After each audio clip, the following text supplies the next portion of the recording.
दोस्तों, जरा कल्पना कीजिए कि आपकी जेब में एक ऐसा छोटा सा उपकरण हो जिसकी मदद से आप चाहें तो 10 मंजिला इमारत को हिला सकते हैं। क्या यह साइंस फिक्शन जैसा लगता है? नहीं, ये किसी फिल्म की स्क्रिप्ट नहीं है।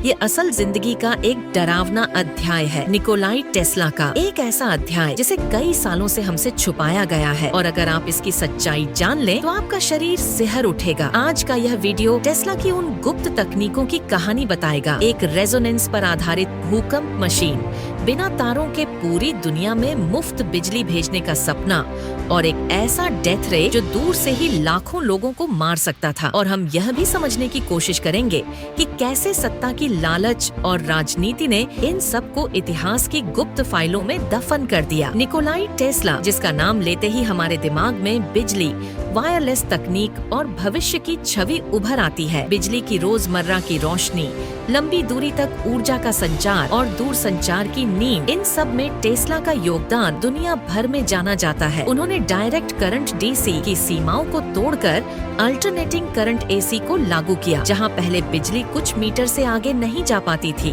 वहीं एसी की वजह से बिजली हजारों मील दूर तक पहुंचने लगी। दुनिया जानती थी कि यह आदमी पारंपरिक सीमाओं का सम्मान नहीं करता, लेकिन इस उजाले के पीछे छुपा था कंपन और आवृत्ति, फ्रीक्वेंसी का एक गहरा रहस्य। टेस्ला का मानना था कि इस ब्रह्मांड की हर चीज की अपनी एक आवृत्ति होती है और रेजोनेंस वह चाबी है जो छोटी सी कंपन को भी विशाल ऊर्जा में बदल सकती है। जरा एक झूले के बारे में सोचिए, अगर आप उसे बेतरतीब ढंग से धक्का दें तो वह ज्यादा ऊंचा नहीं जाएगा, लेकिन अगर आप हर बार ठीक उसी समय धक्का दें जब झूला आपकी ओर लौटता है, यानी उसकी प्राकृतिक लय के अनुसार, तो बहुत कम ताकत से भी झूला बहुत ऊंचा जाने लगता है। यही सिद्धांत है प्राकृतिक कंपन का। टेस्ला का विचार था कि यही लय पृथ्वी के भीतर भी सक्रिय की जा सकती है और फिर उन्होंने इसका व्यावहारिक परीक्षण किया, जो डरावना भी था और रोमांचक भी। 1896 में टेस्ला की प्रयोगशाला में किए गए एक प्रयोग से आसपास के इलाके में भूकंप जैसा झटका महसूस हुआ। लोग डर कर सड़कों पर भाग आए, अफरा तफरी मच गई।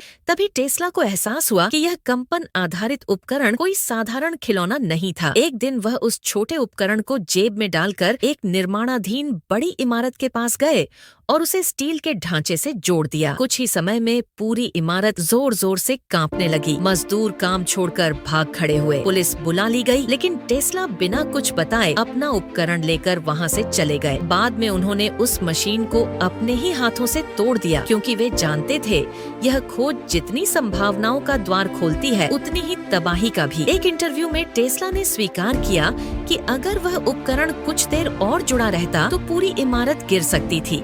लेकिन सवाल यह है, जेब में रखा एक छोटा सा उपकरण भूकंप कैसे पैदा कर सकता है? असल में टेस्ला भूकंप बनाना नहीं चाहते थे। वे बिना तारों के, बिना लागत के ऊर्जा भेजने पर काम कर रहे थे। पृथ्वी की अपनी एक कंपन होती है, लगभग 7.83 हर्ट्ज से 33.8 हर्ट्ज के बीच। टेस्ला का मानना था कि अगर इस कंपन से सही तालमेल बिठा लिया जाए तो पूरी पृथ्वी को हिलाया जा सकता है। लोगों ने उस समय उनकी बातों का मजाक उड़ाया, लेकिन समय ने उन्हें गंभीरता से लेना शुरू कर दिया। टेस्ला पृथ्वी को एक विशाल सर्किट मानते थे और हम सब उस सर्किट के उपकरण। उनका सपना था पूरी दुनिया में वायरलेस बिजली और जानकारी पहुंचाना, वह भी मुफ्त। इसी सपने को साकार करने के लिए उन्होंने एक विशाल टावर बनाया, वार्डन क्लिफ टावर। लेकिन जब निवेशक जेपी मॉर्गन को एहसास हुआ कि मुफ्त बिजली से उनके तांबे, तेल और उद्योगों को खतरा है, तो उन्होंने फंडिंग रोक दी। नए निवेशकों को भी चेतावनी दी गई। टावर खड़ा रह गया,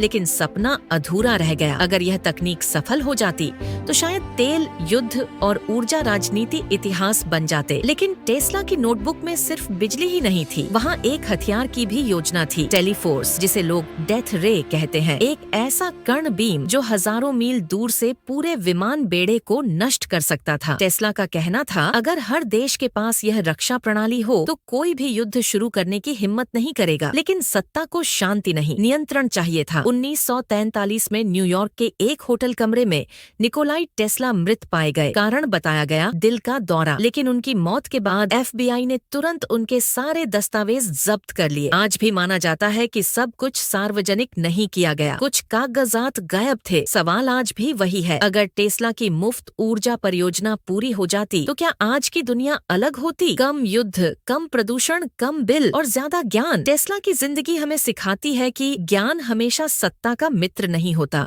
कभी कभी ज्ञान ही सत्ता का सबसे बड़ा दुश्मन बन जाता है और तब उसे अंधेरे में छुपा दिया जाता है। अब सवाल आपसे है, आप क्या सोचते हैं? कमेंट बॉक्स में जरूर बताइए। वीडियो देखने के लिए धन्यवाद। स्वस्थ रहें, खुश रहें।